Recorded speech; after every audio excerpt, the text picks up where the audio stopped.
Bonjour, bienvenue sur un nouvel épisode consacré à la programmation sur Processing. Donc là, on va reprendre là où on en était. On avait réussi à dessiner quelque chose sous Processing d'un peu complexe, entre guillemets, qui était une petite pyramide constituée de carrés parfaits de 50 pixels sur 50 pixels de largeur et de hauteur.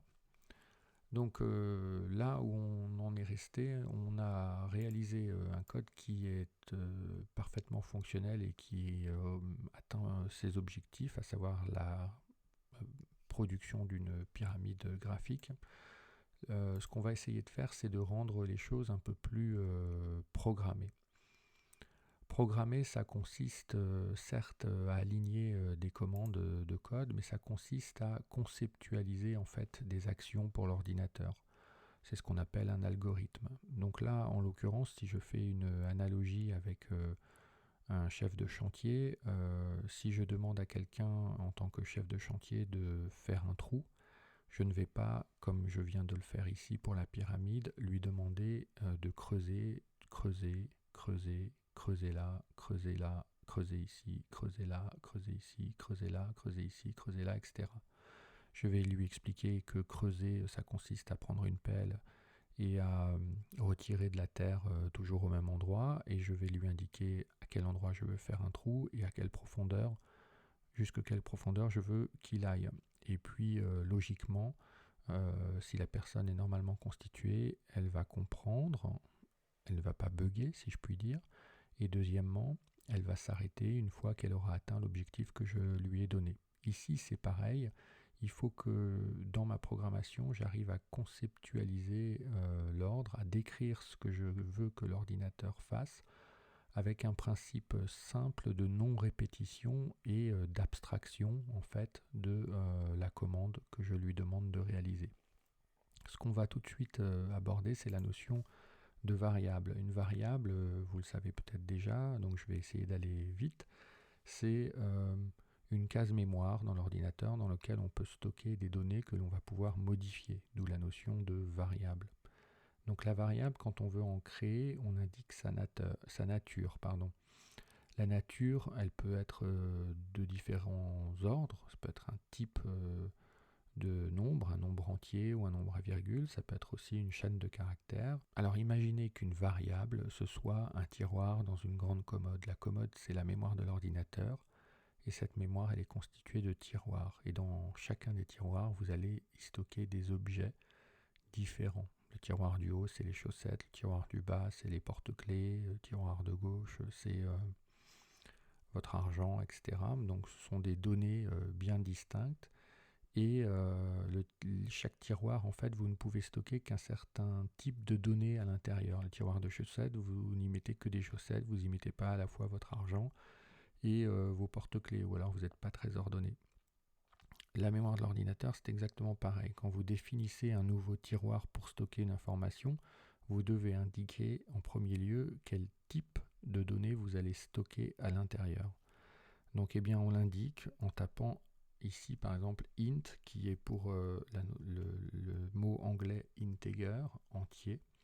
Donc, un entier, pour faire simple, c'est un nombre qui n'est pas à virgule, on va dire. Et puis, vous allez donner un nom à ce tiroir. C'est le tiroir du haut, ou alors c'est le tiroir A. En fait, vous verrez si vous visitez vos amis que chacun appelle ces objets de manière différente. Où sont rangées les pâtes? Dans le placard du fond, où sont les fourchettes? Dans le tiroir du haut, etc. Là, c'est exactement pareil. Donc, il va falloir choisir une manière, en fait, de décrire ces variables. Moi, j'essaye de les écrire en français. Par exemple, je vais avoir besoin d'une variable pour stocker la valeur de largeur des cases qui forment ma pyramide. Donc, eh bien, je vais l'appeler largeur. Alors, si j'étais dans un programme beaucoup plus compliqué, je serais beaucoup plus précis pour définir ma variable. C'est-à-dire, je dirais que c'est la largeur de la case de base de la pyramide. Vous voyez, on peut donner des noms absolument très très très long, je crois de l'ordre de 255 caractères si je ne fais pas d'erreur, mais jamais personne ne fait ça. Par contre, on a souvent en fait l'habitude de trouver une manière d'écrire et de rendre lisible le nom d'une variable. Donc vous voyez, moi par exemple, j'utilise souvent la capitalisation en fait du premier caractère de chaque mot qui forme ma variable, parce que je n'ai pas le droit de créer des variables qui contiennent des espaces. D'autres personnes écriraient cette nom de variable en mettant ce qu'on appelle des underscores, donc des soulignés de cette manière-là. Il n'y a pas de bonne et de mauvaise manière. Par contre, il faut, quand on a choisi une manière de le faire toujours de la même manière pour que lorsque vous relisez votre code et que quelqu'un d'autre le lit, vous vous retrouviez en fait dans votre manière de procéder. Donc là, je vais l'appeler simplement largeur et je vais dire que je stocke 50 pixels.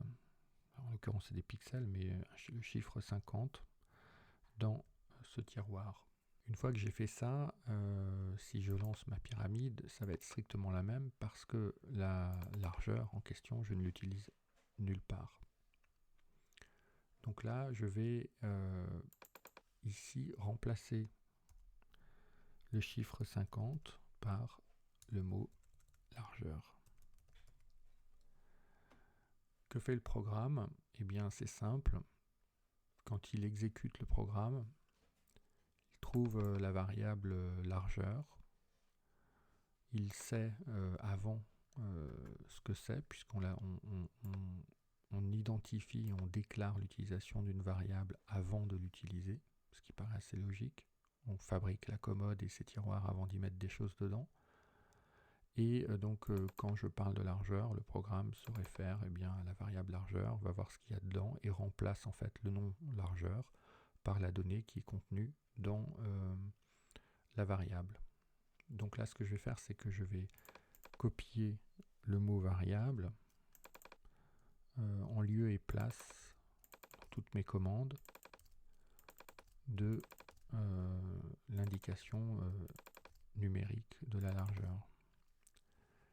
Et je vais tout de suite créer une autre variable qu'on va appeler hauteur et qui sera la hauteur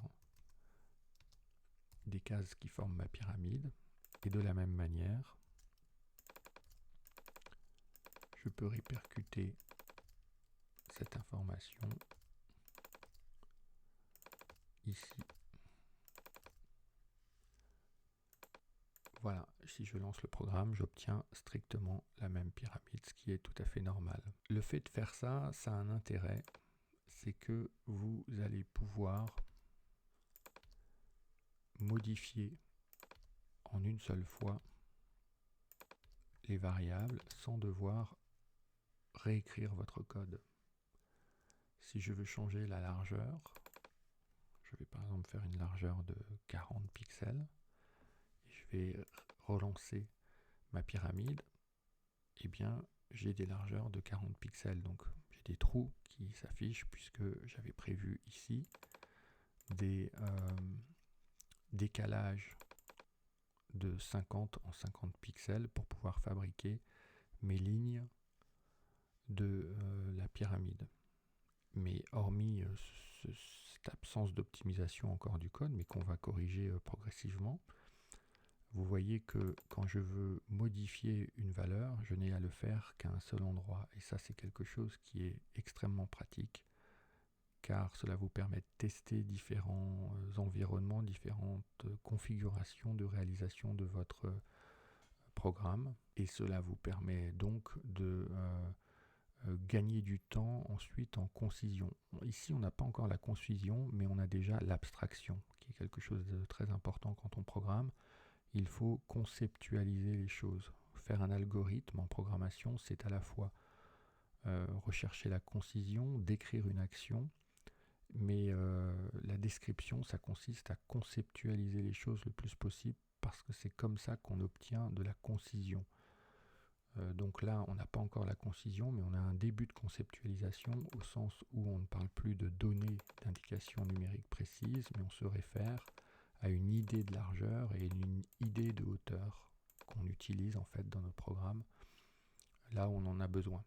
Donc là, on va s'arrêter là et je vous demande de modifier votre programme, de vous amuser un peu avec pour voir ce qui se passe quand on modifie la largeur, la hauteur, qu'on ne fait pas la même hauteur, la même largeur, etc. pour que vous preniez bien en main cette notion de variable.